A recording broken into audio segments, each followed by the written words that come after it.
보통 미국 증시가 상승 주기에 접어들면 그냥 1년, 2년 그렇게 끝나는 적은 없어요. 그래서 보통은 최소 5년 가고요. 많이 가면 10년, 13년 갑니다. 그래서 지금 우리가 포트폴리오 구성을 하자면 미국에 대한 투자 비중을 전체 글로벌 포트폴리오의 75%까지, 그리고 미국 안에서도 AI 사이클과 연관되어 있는,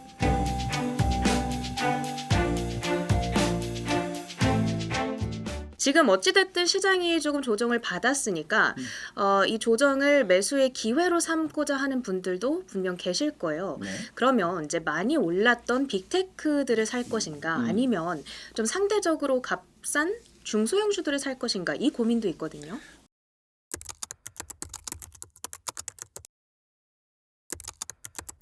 네.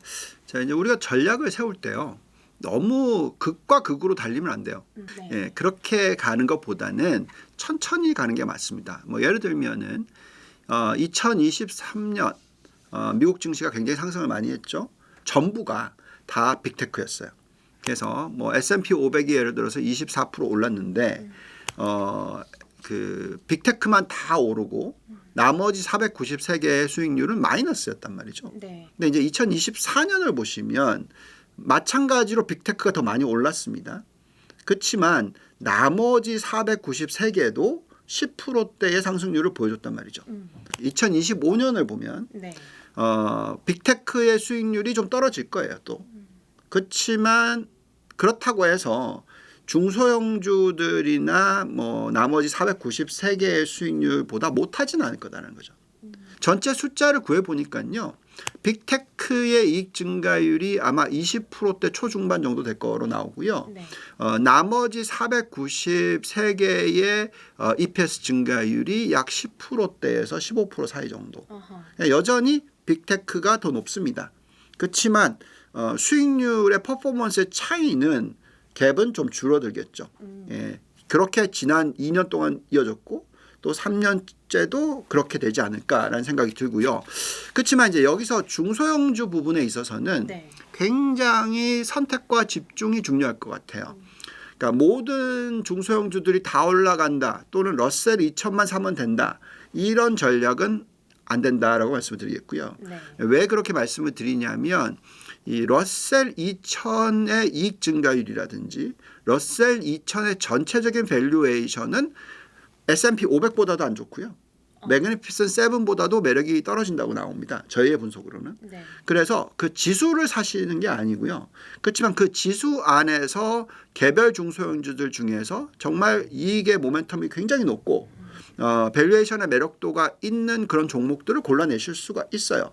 그래서 그런 종목들이 493개 안에 들어갈 수가 있는 거죠. 네. 그래서 중소형주를 고르실 때도 그 정도로 성장을 많이 해서 시가총액이 많이 늘어날 수 있는 종목들을 골라내는 게 중요해요.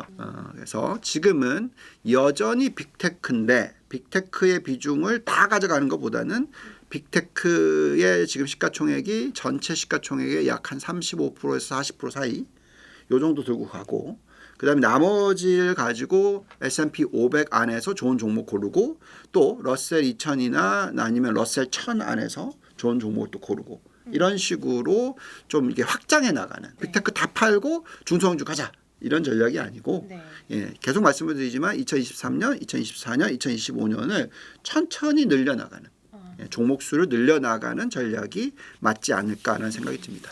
그러면 이제 중소형주를 볼 때 이익 모멘텀 그리고 밸류에이션 매력도 이 두 가지 척도를 제시해 주셨는데, 네. 이제 좀 저희는 자세하게 질문을 드리기 때문에 네. 어떤 테마를 좀 매력적으로 보시는지요?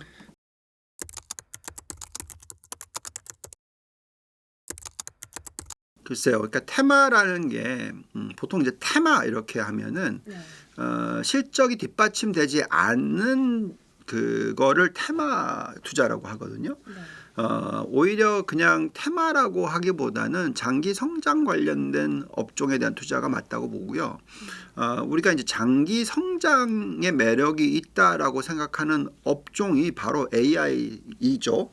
그래서 이 AI라는 것 좀 광범위하잖아요. 그래서 그 AI가 어느 정도로 기업의 이익에 영향을 미칠까 하는 부분을 계산하는 겁니다.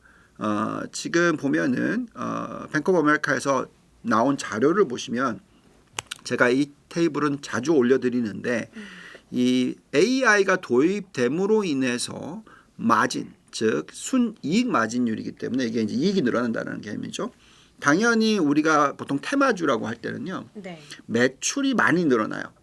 그래서 뭐 아까 말씀하셨듯이 뭐 양자 컴퓨터라든지 뭐 우주항공이라든지 뭐 이런 종목들은 엄청나게 성장을 많이 하죠. 네. 예, 그래서 많은 사람들이 그렇게 들여다보지만 이거는 아직까지는 흑자가 아니란 말이죠.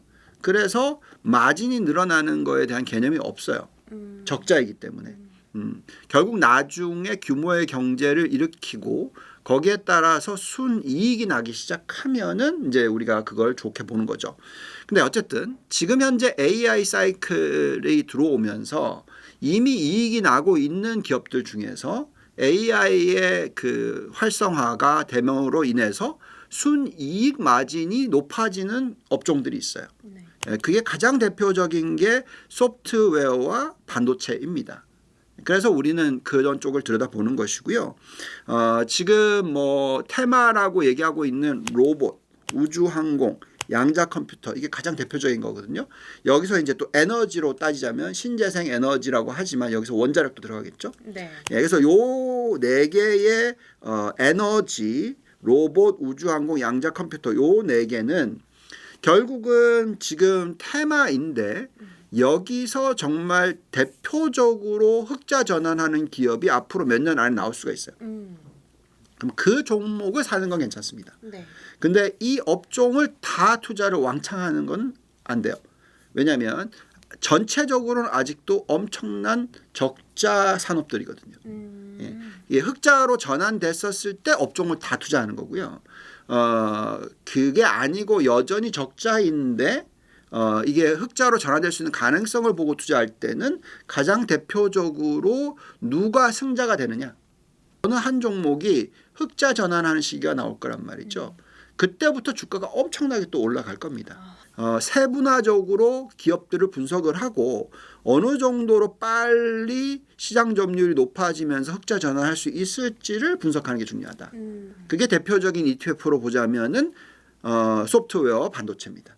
네. 예, 그래서 그냥 전체 업종으로 투자할 때는 이렇게 흑자가 돼 있는 쪽에 대해서 마진이 늘어나는 걸 기대하면서 투자하는 거고요.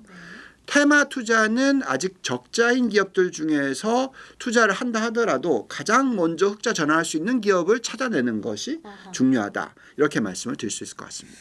자, 이제 2025년 첫 방송인 만큼 이제 올해 미국 증시가 3년 차의 강세장을 이어갈 수 있을지 한 해 정리를 좀 해주세요.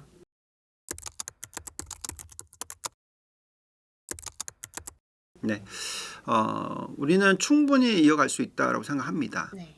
보통 미국 증시가 상승 주기에 접어들면 그냥 1년, 2년 그렇게 끝나는 적은 없어요. 예, 그래서 보통은 최소 5년 가고요. 많이 가면 10년, 13년 갑니다. 예, 그래서 지금 이 상승 주기에서 물론 20%씩 상승하는 거는 모를 수 있다라고 생각하시겠지만 저는 심지어 올해도 20% 이상 상승할 수 있다라고 생각합니다. 왜?